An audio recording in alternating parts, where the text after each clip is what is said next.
에스겔서 13장 17절에서 23절까지입니다. 이스라엘 백성 가운데 점치는 것, 무당 찾아가는 것, 점집을 차려놓고 돈을 받고 거짓 예언을 해주는 것, 그런 일들이 비일비재했습니다. 통계를 보면 우리나라도 무당이 한 3만 명 된다고 합니다. 곳곳에 무당이 있는 거예요. 요즘 정치적 사건 보니까 무슨 이단이 거기 끼어있고 무슨 법사가 끼어있고, 그게 무당 찾아가서 물어보면서 연결이 돼가지고 결국은 코가 끼어서 그런 일이 일어나는 겁니다. 마음대로 예언하는 여자에게 경고한다. 이 무당들은 여자들이 많습니다. 저 이모님도 무당이었습니다. 어릴 때부터 오래도록 하는 걸 봤어요. 우리 집에서도 여러 번 구술했습니다. 또 저희 부모님이 저를 사랑해서 아예 저를 위해서 맞춤굿도 해줬어요. 마지막 휘날레는 저를 위해서 마지막 그 구슬하는 절차가 있습니다. 그걸 하고 끝나요. 밤늦게까지 합니다. 저희 어머니에게 뭘 받는 건지 주는 건지 저는 잘 모릅니다만은 아주 특별 서비스로 이모니까 그렇게 해줬는데, 그 무당이 하는 얘기를 제가 다 많이 들었습니다. 무슨 얘기를 하는지, 무슨 얘기로 사람을 꼬이는지 아주 교묘합니다. 제가 고등학교에 들어가서 예수를 믿고 제가 가서 이모님에게 얘기를 했습니다. 이모님, 제가 예수를 믿게 됐는데 내가 아무리 생각해도 이모님이 예수를 믿어야 될 것 같다. 진지하게 제가 얘기를 했습니다. 그랬더니 이모가 놀라운 얘기를 했습니다. 내가 이 짓을 언제까지 해야 될지 모르겠다. 그런데 이걸 놓을 수가 없다. 그래서 예수 믿으면 된다고 했습니다. 저 이모가 예수 믿고 나중에 집사가 됐습니다. 마지막 돌아가실 때도 뵀었는데 정말 무당은 아무것도 아닙니다. 귀신에게 씌워가지고, 사탄은 본래 속이는 영이니까 수많은 사람을 속이는 겁니다. 그게 무당이 하는 짓입니다. 방법이 여러 가지가 많습니다. 이렇게 해서 안 되면 저런 방법으로, 이 말로 안 되면 다른 말로 사람의 코를 끼워가지고 거기서 벗어나지 못하게 하는 거예요. 오늘 성경에 보니까 18절에도 2번, 그 다음에 20절에 22절까지 사냥한다는 말이 나와요. 사냥은 왜 합니까? 살려주려고 사냥하는 게 아니에요. 잡아먹으려고 사냥하는 거예요. 먹잇감으로 생각하고 사냥하는 거예요. 사냥하는 사람은 수단 방법을 안 가립니다. 잡아먹는 게 목적입니다. 그러니까 걸려든 사람이 불행한 거예요. 코가 낀 사람이 불행한 거예요. 그러니까 죽을 때까지 벗어나지 못하도록 올가미를 씌워가지고 끊임없이 조종을 하고 겁을 주고 헛된 말로 위로를 하고 무서운 말로 협박을 하고, 그러면서 귀신에 씌워가지고 그렇게 하는 거고, 그 다음에 또 한 가지는 자기 이익을 위해서 그렇게 하는 겁니다. 오늘도 여기 부적이라는 말이 나오는데, 이 부적이라는 말이 끈이라는 뜻이에요. 끈. 부적은 끈입니다. 뭔가 연결을 해가지고 조종을 하는 거예요. 그래서 부적 한 장 써주고 속옷에다 실로 꿰매가지고 뭐 해라. 또 시험 보러 가는 아들에게 이거 꼭 책가방 속에다 아들 모르게 꼭 넣어라. 그래서 도시락 넣어주는 추가하면서 넣어주고 이렇게 하는 거예요. 그러면서 얘기하는 거예요. 내가 너를 위해서 매일마다 저 먼 산 바라보고 빌겠다. 저도 우리 어머니한테 들었던 얘기예요. 너를 위해서 그렇게 하겠노라고. 그러면 우리 어머니 나를 위해서 지성 드리는데 참 고맙다, 이런 생각을 믿음이 없을 때는 하게 되잖아요. 뭔가라도 의지하고 싶으니까. 부적은 사람을 올가매는 끈입니다. 그리고 한번 그걸 갖다 끈으로 묶어주면 그걸 못 풀러요. 풀려면 큰일 나는 줄 압니다. 어딘가 붙이고 다녀요. 안 보이는데 어디 저 석가래 어디다도 숨겨서 붙이고요. 이걸 못 끊어냅니다. 이 사탄의 역사가 이게 얼마나 집요한지 몰라요. 이 걸려들지 않는 것이 중요한 겁니다. 사람이 급하면은 그러잖아요. 되든지 안 되든지 주사 한 대라도 돌아가시더라도 맞게 해드려야 된다. 그게 약이 될지 독이 될지 몰라도 민간요법이라도 써서 어떻게 좀 해보게 하자. 이 무당이나 이 사이비는 그런 걸 이용합니다. 그리고 19절에 보면 곡식 그냥 한 움큼 정도만 받고 해줘요. 요즘으로 말하면 그냥 복권집에 가서 복권 한 장 사는 값이면 점쳐줍니다. 그래서 부담 없이 드나들라는 거예요. 그걸 생활화하라는 거예요. 부담 안 줄 테니까 마음이 무거우면 언제나 와서 물어보라는 거예요.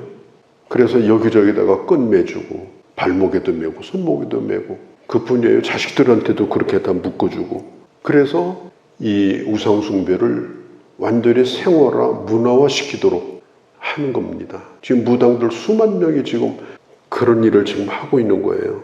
조금이라도 그런 끈에 물려 있으면 안 됩니다. 이건 조상 때부터 내려오던 거니까 뭐 날 잡고 씨 잡고 뭐 보고 뭐 이런 것은 뭐 그냥 취미니까. 요즘 스포츠 신문에 보면 날마다 나오잖아요. 오늘 일진이었던가 개띠 말띠는 어떤가. 어떤 것도 그런 끈을 끊어야 됩니다. 이게 생활화가 되게 되면 이걸 벗어나기가 쉽지 않아요. 우리가 예수를 믿으면서도 이 무당기를 못 빼가지고 신앙생활을 이상하게 하는 사람들이 많아요. 무당기 뽑아내야 됩니다. 신앙생활을 정상적으로 해야 돼요. 하나님의 말씀을 바탕으로 해야 돼요. 이게 덜 빠지게 되면 그런 사람들이 또 끼어요. 예언 기도해 준다고. 점조지옥으로 해가지고 이상하게 어디 건너 동네에서 불러요. 가보면 교회 집사님들이 거기다 모여 있어요. 교회에서 안 하던 짓을 합니다. 가서 무릎 꿇고 머리 뒤밀고 기도해달라고 그러고 그리고 교회 와서는 입을 싹 닫고 그런 이중적인 신앙생활을 합니다. 이거 큰일 날 일입니다. 그 한 번만 그렇게 해도 그 영적으로 아주 치명적인 손해를 입는 거예요. 왜냐? 그건 하나님을 속이는 일이에요. 그건 귀신에게 무릎을 꿇는 일이에요. 그건 예언 기도가 아닙니다. 예언 기도를 해주는 사람은 없어요. 그건 신기가 있어서 그런 겁니다. 성령의 역사가 아닙니다.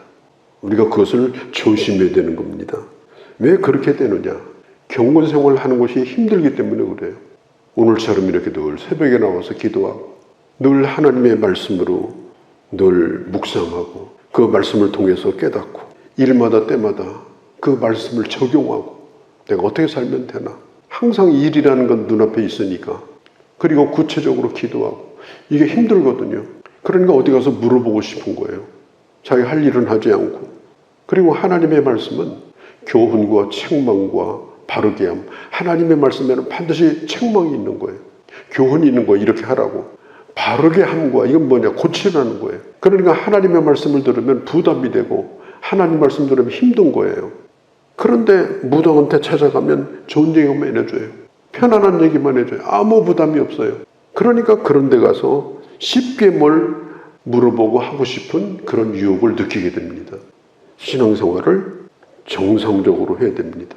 교훈과 책망과 바르게 함과 의로 교육하기에 유익한 하나님의 말씀 안에서 신앙생활을 하셔야 돼요.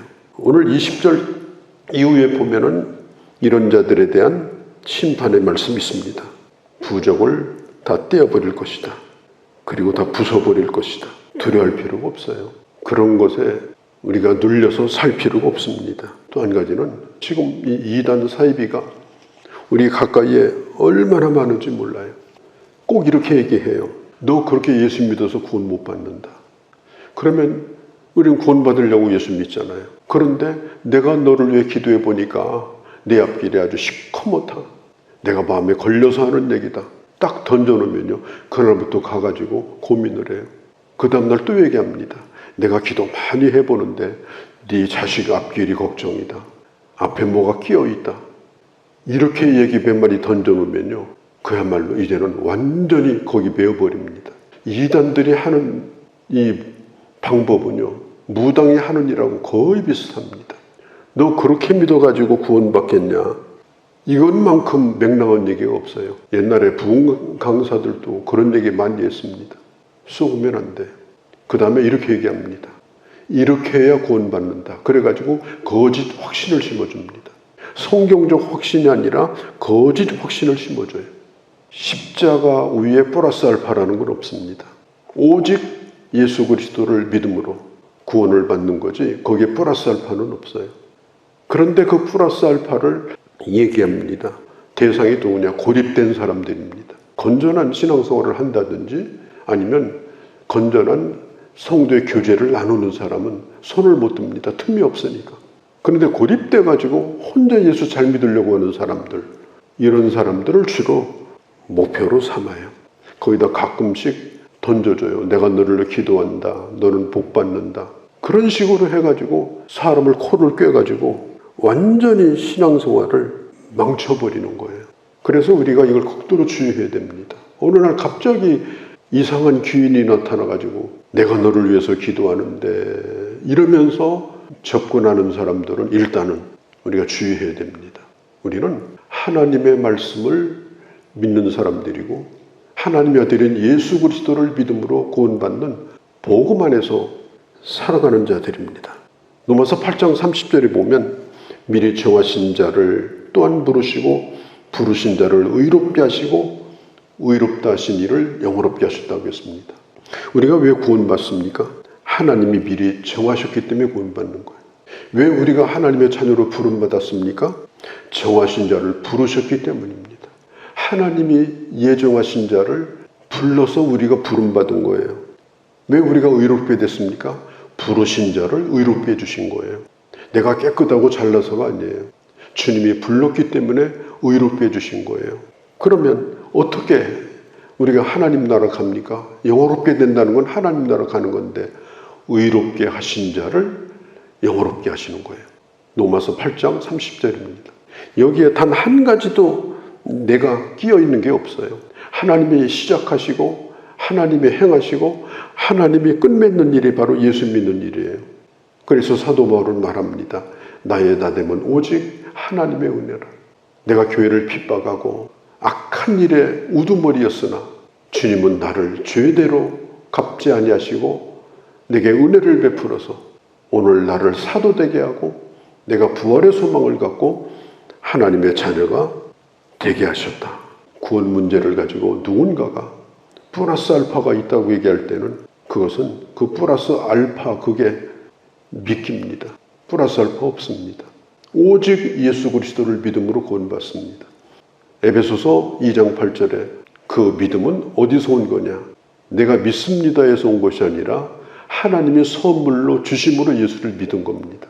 믿음은 그릇입니다. 구원받는 그릇. 그런데 그 그릇이 어디서 떨어졌느냐? 하나님이 내게 그릇을 주셨어요. 믿음도 선물입니다. 뭐라고 말을 해요? 그 은혜로 말미암아 믿음으로. 이 말은 뭐냐면 믿음이 은혜라는 거예요. 왜? 그 믿음도 하나님 주신 선물이기 때문에. 그것은 너희에게서 난 것이 아니라 하나님에게서 난 것이라고 에베소서 2장 8절에 분명히 말하고 있습니다. 되게 악한 사탄은 외로운 사람들, 혼자 돌아다니는 사람들을 타겟으로 삼습니다. 예수 믿는 사람은, 성경을 읽는 사람은 외롭지 않습니다. 주님과 함께 동행하는 사람은 우울하지 않습니다. 구원의 확신을 가지고 사는 사람은 플러스 알파가 없습니다. 이미 스스로 만족합니다. 그리고 날마다 말씀을 묵상하며 사는 사람은 날마다 새롭습니다. 내 심령이 매일 새로워집니다. 우리는 성경을 크게 읽어서 내 귀에 복음을 들려주시기 바랍니다. 사람의 말을 듣지 말고 성경을 읽고 내가 읽어주는 그 말씀을 내 귀에 복된 말씀이 들려지도록 말씀을 읽으시고 그리고 주님과 함께 동행하면 누구한테 쏘을 일이 없어요. 쏘길 수도 없습니다. 너무나 가까이 이 악한 이 사단의 역사가 지금 우리 가까이 있다는 사실을 아셔야 됩니다. 특별히 그럴듯한 사람, 신령해 보이는 사람, 멋진 사람 이거 주의해야 됩니다. 이사야서 53장의 2절에 보면 예수님은 흠모할 만한 것이 없다고 그랬어요. 사람은 것을 보고 판단하면 안 돼요. 아유 신령해 보인단 말이죠. 신령해 보이는 게 어디가 있어요. 예수님도 신령해 보이지 않았어요. 그 사람이 하는 말을 가지고 쏘면 안 돼요. 오직 예수, 오직 하나님의 말씀 그리고 정상적인 주님과 날마다 동행하는 신앙생활, 건강한 신앙생활을 통해서 우리가 주님 만날 때까지 늘 주와 함께 동행하며 주와 함께 걸어가고 또 마지막 날 주님을 만날 수 있는 귀한 주의 자녀들이 다 되어주시기를 바랍니다. 거룩하신 우리 아버지, 주의 말씀 붙들고 하나님 말씀 중심, 교회 중심 그리고 주님과 건강한 관계 속에서 우리 영혼을 주님 오시는 날까지 잘 지켜서 주님과 함께 영원한 생명을 누리는 귀한 주의 자녀들이 되어지도록 저희들을 인도하여 주시고 붙들어 주시고 믿음으로 끝까지 이 길을 잘 걸어가는 주의 자녀들이 다 되게 하여 주시옵소서. 우리 주 예수님의 이름으로 기도하옵나이다. 아멘.